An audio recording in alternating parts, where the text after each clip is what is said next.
मित्रों, दिल्ली के मुख्यमंत्री अरविंद केजरीवाल वैसे तो भ्रष्टाचार के बेताज बादशाह माने जाते हैं। ना उन्होंने दारू छोड़ी, ना दवा छोड़ी, ना शिक्षा छोड़ी, ना शीश महल छोड़ा, ना कक्षा छोड़ी, ना लैब टेस्ट छोड़ा। ऐसा कोई विभाग नहीं जहां केजरीवाल एंड कंपनी ने ठगा नहीं, लूटा नहीं। इसीलिए केजरीवाल जी वैसे तो भ्रष्टाचार के बेताज बादशाह के रूप में प्रचलित है, प्रसिद्ध हैं, और उनके भ्रष्टाचार के आए दिन नए नए कारनामे अलग अलग समाचार चैनलों पर चलते भी रहते हैं। आज भी मैं देख रहा था कि मोहल्ला क्लिनिक में हो हल्ला ज़्यादा करके किस प्रकार से लैब टेस्ट में भी लूटने का काम किया गया है। परंतु केवल अरविंद केजरीवाल को दिल्ली की जनता और भारत की जनता भ्रष्टाचार का बेताज बादशाह नहीं कह रही है। आज दिल्ली की जनता विवश है केजरीवाल को भगोड़ा केजरीवाल कहने के लिए। भगोड़ा केजरीवाल विचित्र स्थिति है, और यह विचित्र स्थिति इसलिए निर्माण हुई है क्योंकि जब एनफोर्समेंट डायरेक्टोरेट 5-5 समन जारी करता है एक बेहद गंभीर शराब घोटाले के मामले में, तब अरविंद केजरीवाल भाग जाते हैं। समन्स दिए गए हैं पर वो पेश नहीं होते हैं, एजेंसीज के साथ, इन्वेस्टिगेशन के साथ कोऑपरेट नहीं करते हैं। और विचित्र और भी स्थिति यह है कि जब दिल्ली पुलिस की क्राइम ब्रांच उन्हीं के लगाए गए आरोपों में उनसे सहयोग लेने के लिए उनके द्वार पर पहुंचती है, नोटिस जारी करने के लिए सीआरपीसी के तहत जो कानूनी प्रक्रिया है उसके तहत उन्हें नोटिस देने के लिए और जांच में सहयोग देने के लिए पहुंचती है, तो अरविंद केजरीवाल यहां से भी भाग जाते हैं। मतलब आप इसको अगर नोट करेंगे कि यदि आप पर भ्रष्टाचार के आरोप लगे, शराब घोटाले के आरोप लगे, मोहल्ला क्लिनिक के आरोप लगे, तब भी भागो, और जब आप किसी पर आरोप लगाओ और वो आरोप की पुष्टि करने के लिए कोई पहुंचे, तब भी भागो। या मैं यूं कहूं कि Kejriwal is on the run when it comes to the allegations of corruption in Sharab Ghotala, and Kejriwal believes in hit and run when it comes to making wholesale scurrilous allegations without any basis or substance. आरोप लगे तब भी भागो, आरोप लगा के भी भागो। On the run and hit and run, यह है केजरीवाल का चरित्र। और इसीलिए आज दिल्ली की जनता कह रही है, भाग केजरीवाल भाग, आप तो भगोड़े बन चुके हैं। परंतु इससे एक प्रवृत्ति जरूर और पुष्ट होती है, जिसका प्रमाण, जिसका प्रतिबिंब एक बार केजरीवाल ने विधानसभा में दिया था। केजरीवाल ने एक बार बड़े अहंकारी रूप से विधानसभा में कहा था, आप जानते हो मैं कौन हूं? मैं दिल्ली का मालिक हूं, हम दिल्ली के मालिक हैं। मतलब संविधान अलग, संविधानिक कानूनी प्रक्रियाएं अलग। केजरीवाल अपने आप को संविधान, कानून, लॉ एंड ऑर्डर के ऊपर समझते हैं, जांच एजेंसियों के ऊपर समझते हैं, और इसीलिए इसे कहा जाता है निजाम केजरीवाल। आज ये निजाम केजरीवाल का आपको यहां पर एक परिचायक मिलता है, जब केजरीवाल 5 समन से भागते भी है, और जब केजरीवाल उनके ही लगाए गए आरोप है उसमें जब क्राइम ब्रांच उनके पास पहुंचती है तब भी वो भागते हैं। ये भगोड़े केजरीवाल, जिनका विश्वास केवल निजाम केजरीवाल में है, संविधान में कोई विश्वास नहीं है। इसीलिए ऑन द रन से लेकर हिट एंड रन, ये इनकी राजनीति है। अब आपको शायद याद होगा कि इस विषय में कुछ दिन पहले केजरीवाल जी ने ट्वीट करके, आतिशी उनकी एक मंत्री है, उन्होंने और अलग अलग नेताओं ने बड़े गंभीर आरोप लगाए थे कि 7 विधायकों की, पब्लिक सर्वेंट्स की खरीद फरोख्त हो रही है, पैसे वैसे इकट्ठे कर दिए गए भारतीय जनता पार्टी के द्वारा। ये गंभीर आरोप थे। वैसे जब इस श्रेणी के आरोप लगाए जाते हैं तो प्रिवेंशन ऑफ करप्शन एक्ट जिसने पढ़ा होगा उसको पता होगा कि करप्शन के इतने गंभीर आरोप लगाने पर आपका ये कर्तव्य है कि आप स्वयं जाकर प्रूफ दे दो, आप स्वयं जाकर सारे सबूत दे दो, क्योंकि पब्लिक सर्वेंट को इन्फ्लुएंस करना किसी भी गलत तरीके से, इसकी जानकारी भी यदि आपके पास है तो इसको आपको तुरंत कानूनी एजेंसियों के पास रखना है ताकि जांच शुरू हो। हम रुके रहे, पर केजरीवाल जी एजेंसियों के पास जाना, पुलिस के पास जाना तो दूर, केजरीवाल जी आरोप लगाकर चुप हो गए। उल्टा भारतीय जनता पार्टी के नेता, क्योंकि भारतीय जनता पार्टी नैतिकता की राजनीति करती है, क्योंकि भारतीय जनता पार्टी के पास छिपाने के लिए कोई बात नहीं है, तो भारतीय जनता पार्टी के नेताओं ने डेलीगेशन बनाकर दिल्ली पुलिस को कहा कि जांच कीजिए। और हम कह रहे हैं कि हमारे पास तो कुछ नहीं है, हमने कुछ नहीं किया, पर इसमें जांच होनी चाहिए, और हमने शिकायत दर्ज की। और आज जब दिल्ली पुलिस पहुंची है, क्राइम ब्रांच पहुंची है इसी जांच में सहयोग मांगने के लिए, तो आज अरविंद केजरीवाल और उनकी मंत्री और सारे लोग जो ये आरोप लगा रहे हैं वो केजरीवाल भाग की स्थिति में खड़े हुए। इसका मतलब क्या है? इसका मतलब यह है कि ये आरोप उसी आरोप की तरह है जो आरोप अरविंद केजरीवाल एक समय पर बिना सिर पैर के लगाते थे गडकरी जी के खिलाफ। ये तस्वीर याद है आपको? ये बड़ी ऐतिहासिक तस्वीर है। ये तस्वीर है जहां पर केजरीवाल ने आदरणीय नितिन गडकरी जी को बहुत सारे आरोपों से कलंकित करने का प्रयास किया था, और उसके बाद जब सबूत मांगे गए, जब प्रूफ मांगा गया और कुछ नहीं निकला, तो यह माफीनामा देना पड़ा। यह केजरीवाल का माफीनामा नंबर 1। यह भी आपको याद होगा, यह केजरीवाल का माफीनामा नंबर 2 जो स्वर्गीय अरुण जेटली जी को उन्होंने दिया था, क्योंकि उस समय पर भी यही हिट एंड रन की पॉलिटिक्स में आरोप लगाओ, शूट करो, स्कूट करो, कोई तथ्य प्रमाण कभी मत दो। और इसीलिए आज अरविंद केजरीवाल जी, क्या यह आरोप उसी आरोप की तरह है जिसके लिए आपने गडकरी जी से माफी मांगी थी, जिसके लिए आपने स्वर्गीय अरुण जेटली जी से माफी मांगी थी? वैसे इसी श्रृंखला में ये कितने बड़े धोखेबाज और कितने बड़े यूटर्न मास्टर्स है, इसका एक और प्रमाण मैं आपको देता हूं। यह आपको याद होगा कि 800 करोड़ रुपए भारतीय जनता पार्टी ने इकट्ठा करके रखे हैं। यह अगस्त 2022 में आरोप लगाया गया था आम आदमी पार्टी के द्वारा। आपको याद होगा उनके एक नेता जो अमूमन चिल्ला चिल्ला कर बोलते हैं, उन्होंने कई प्रेस कॉन्फ्रेंसेस की थी और कहा था 800 करोड़ रुपए भाजपा ने इकट्ठा करके रखे हैं, हमारे विधायक तोड़ रहे हैं और हम ऑडियो टेप जारी करने वाले हैं। अब मैं आपसे पूछना चाहता हूं, मीडिया के मेरे सम्मानित मित्रों, 1 वर्ष से अधिक हो चुका है, कहां है वो ऑडियो टेप? अब कोई फर्जी ऑडियो टेप ले आएंगे रात बरात तो मुझे नहीं पता, पर अभी तक तो वो ऑडियो टेप आपको सुपुर्द कर देते। इसीलिए आप देखिए, गडकरी जी पर आरोप hit and run, Arun Jaitley पर आरोप हिट एंड रन, आज का ये आरोप हिट एंड रन, 1 साल पहले का आरोप hit and run, IB report आ रही है गुजरात चुनाव स्वीप कर रहे हैं, इस प्रकार की बातें करके निकल जाना। परंतु ये केवल केजरीवाल का विषय नहीं है, मुझे लगता है इनके पूरे गठबंधन में ही इस प्रकार की हरकतें करना, इस प्रकार से रवैया रखना जांच एजेंसियों के प्रति, ये उनका चरित्र बन चुका है। इसलिए अगर इनके पूरे चरित्र को एक वर्णमाला में लाने की कोशिश की जाए तो ABCD वाला चरित्र है। कोई A फॉर अटैक कर देता है एजेंसियों पर। आपको याद होगा कि तृणमूल कांग्रेस के एक नेता शाहजहां ने किस प्रकार से हमला किया, ईडी की जांच की एजेंसी की टीम आई तब हमला कर दिया। A for attack. B for भागना। अब एक आध मुख्यमंत्री के बारे में भी कम बोलूं तो बेहतर ही है, वो मुख्यमंत्री अब कस्टडी में है 5 दिन की, तो भाग जाना कई घंटों तक, कई दिनों तक। C फॉर कवर अप करना, जो केजरीवाल जी आए बाएं यहां वहां जाकर करने की कोशिश कर रहे हैं। और D फॉर डाइवर्ट करना, कोई मुद्दे का जवाब ना देना, सवालों से भागना और डाइवर्ट करते रहना। और डाइवर्ट किस चीज से करना है? आज मैं आप सभी लोगों के द्वारा बताए गए न्यूज रिपोर्ट्स को फॉलो कर रहा था तो पता चला कि आज भ्रष्टाचार के बेताज बादशाह का एक और कारनामा सामने आया है।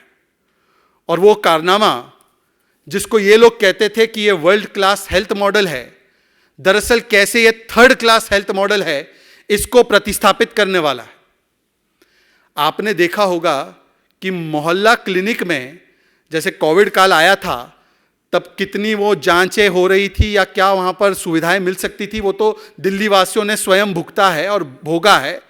परंतु आज मीडिया के हवाले से पता चला है कि एक प्रिलिमिनरी इंक्वायरी की रिपोर्ट आई है और ये जांच रिपोर्ट बताती है कि जिस मोहल्ला क्लिनिक को ये वर्ल्ड क्लास बोलते थे, वहां पर करप्शन का इस प्रकार का खेल रचा गया कि वहां पर 63%, नोट कीजिए 63% जो टेस्ट किए गए वो फर्जी टेस्ट किए गए।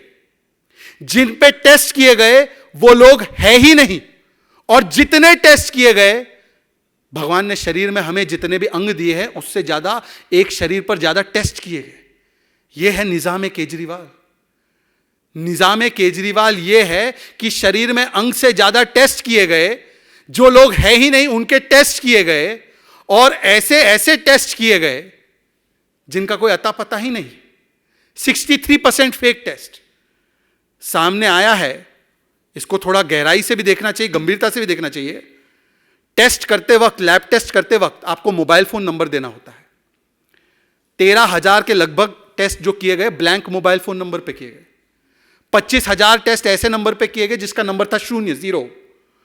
913 टेस्ट इन नंबर्स पे किए गए जिसमें मोबाइल नंबर 1, मोबाइल नंबर 2। आप सब जानते हैं कि मोबाइल के 10 डिजिट होते हैं। यहां केजरीवाल के निजाम में मोबाइल नंबर 1 अंक का भी हो सकता है।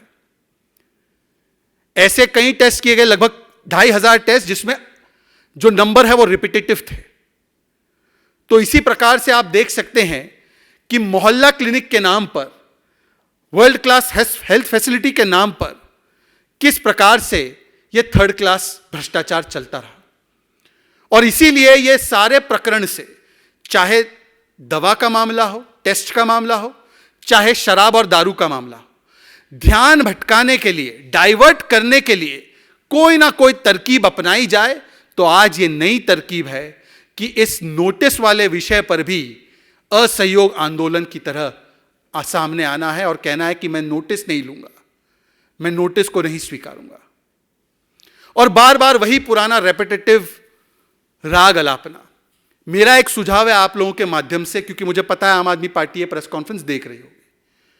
सुझाव यह है कि अपने 3-4 प्रवक्ताओं का पूरा पूरा दिन बर्बाद करने से अच्छा उनके एआई वर्जन बना दो आप। अभी तो मोदी जी ने डिजिटल इकोसिस्टम इतना बढ़िया बना दिया है, तो एआई वर्जन बन जाएंगे उनके। एक आध दो के एआई वर्जन बनाकर वही रेपिटेटिव बात, सवाल कुछ भी पूछा जाए, जवाब वही रिपीटेशन मोड में देना है। तो एआई वर्जन जो प्रवक्ता के हैं उनको स्थापित करके वहीं से रिपीटेटिव पीसी कराते रहो, क्योंकि आज तक जवाब नहीं आया। शराब घोटाले में 5वें समन के बाद भी अरविंद केजरीवाल जी आप काहे भागे फिर रहे हो?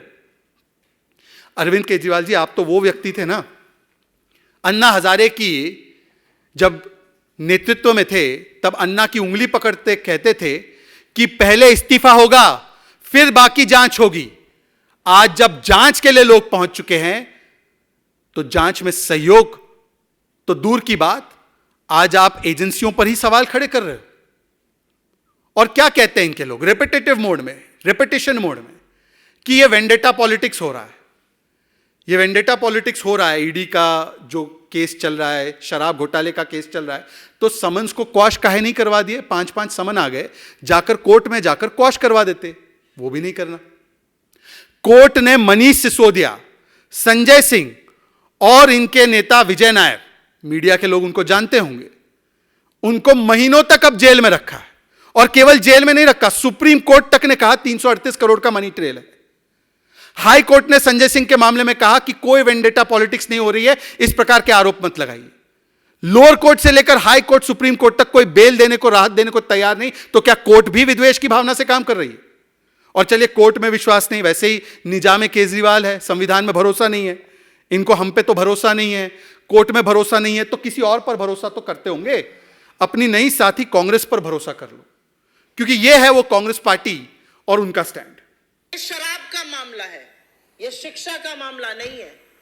शराब की बात हो रही है, शिक्षा पर छुपने का काम मत कीजिए, यह गलत है, यह सर्वथा पाप है। ये तो परम आदरणीय सुप्रिया श्रीनेत, जो तो चीख चीख के बहुत चीज़ों पर बोलती है मोदी सरकार पे, उन्होंने ही प्रेस कॉन्फ्रेंस करके कहा था, यहां तक कहा था कि ईडी की कार्रवाई बिल्कुल सही, सीबीआई की कार्रवाई बिल्कुल सही, हमने शिकायत की है। अब बताइए केजरीवाल जी, ये तो आपके साथी हैं, या ऑलमोस्ट आप लोगों का जो राजनीतिक निकाह है वो फाइनल स्टेजेस पे ही है, तो बताइए कि ये आपके खिलाफ क्यों है विद्वेष की भावना को लेकर। और जो कहते हैं कि ये ईडी सीबीआई गलत काम करती है, वेंडेटा करती है, अब आम आदमी पार्टी का असली चेहरा देखिए। छत्तीसगढ़ चुनाव में आम आदमी पार्टी ने बाकायदा प्रेस कॉन्फ्रेंस करके कहा कि भूपेश बाघेल पर जो शराब घोटाले का मामला चल रहा है वो बिल्कुल सही है और ईडी को उन्हें गिरफ्तार करना चाहिए। यह अधिकृत रूप से उन्होंने प्रेस कॉन्फ्रेंस किया है। मतलब कि अगर भूपेश बाघेल पर कार्रवाई हो तो चमत्कार, मुझ पर हो तो गुनहगार। वाह केजरीवाल, वाह, यह निजाम है केजरीवाल। मैं आरोप लगाकर भी भागूंगा, आरोप मुझ पे हो तब भी भागूंगा, मुझ पर कार्रवाई हो तब भी भागूंगा। ये क्या चल रहा है? इसीलिए केजरीवाल जी, आज आपसे कुछ सवाल हम स्पष्ट तरीके से पूछना चाहते हैं और वो सवालों के जवाब आज मिलने चाहिए, ना कि एआई वर्जन के माध्यम से वही घिसी पीटी रेपिटेटिव बातें। केजरीवाल जी, अगर शराब घोटाले में आपने कुछ किया नहीं है तो काहे आप जांच में शामिल होने से घबराते हैं? केजरीवाल जी, अगर शराब घोटाला हुआ ही नहीं था तो नई पॉलिसी पर क्यों आ गए थे आप? पुरानी पॉलिसी पर क्यों आ गए आपने नई पॉलिसी को हटाकर?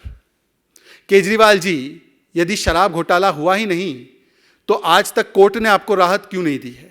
और आपके जो साथी हैं जिनको आप कट्टर ईमानदार कहते हैं, आज तक उनको राहत क्यों नहीं मिली है? केजरीवाल जी, विद्वेष की भावना से किया जा रहा है तो आप ही ने ईडी की जांच की मांग कहीं और क्यों की? केजरीवाल जी, यदि यह विद्वेष की भावना से हो रहा है तो कांग्रेस पार्टी, आपकी सहयोगी पार्टी, आपके ऊपर लगे हुए आरोपों को सही क्यों बता रही है? केजरीवाल जी, बाकी सब छोड़ दीजिए, जो आरोप आपने लगाए हैं कम से कम उसका सबूत तो दे दीजिए। और आज जब क्राइम ब्रांच आपके पास पहुंचती है तो आप कानून की एजेंसियों के साथ कोऑपरेट करने से इनकार कर देते हैं। इसीलिए मैं कहता हूं कि केजरीवाल जी की कहानी इतिहास में पहले और एकलौते सियासी धर्मांतरण की कहानी है कि अन्ना हजारे की उंगली पकड़ते थे तो कुछ और स्टैंडर्ड हुआ करता था। आज लालू और पौनमुड़ी के साथी बन चुके हैं। लालू कन्विक्टेड है, 4 बार कन्विक्टेड है। पौनमुड़ी जैसे नेता कन्विक्टेड है। जेएमएम के जो सांसद रहे हैं इससे पहले वो कन्विक्ट अलग मामले में हो चुके हैं। ऐसे लोगों की संगत में आज केजरीवाल जी का क्या स्टैंड है, कितना सियासी धर्मांतरण हुआ है, ये आपके सामने है। मुझे लगता है कि आज केजरीवाल जी ने संविधान के प्रति इनकी कोई आस्था नहीं है, आज इसका एक और प्रमाण दिया है। Thank you very much. इस विषय पर कोई सवाल हो तो पूछेगा।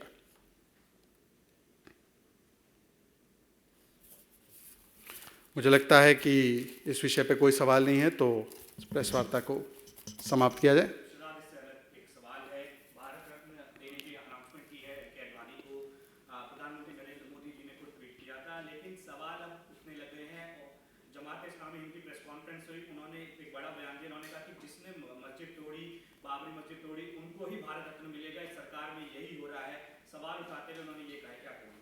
देखिए, भारत रत्न जैसा सम्मान ये किसी भी राजनीतिक तू-तू मैं और इस प्रकार की ओछी टिप्पणियों से ऊपर होता है।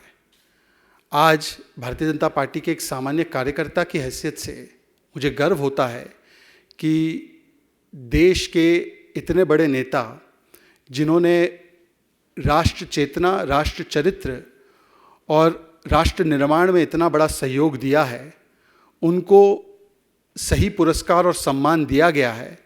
कुछ दिन पहले ये हमारा सौभाग्य था कि कर्पूरी ठाकुर जी, जो कि गरीबों के मसीहा, सामाजिक न्याय के पुरोधा, उनको भी बड़े विलंब समय के बाद इस सम्मान से नवाजा गया।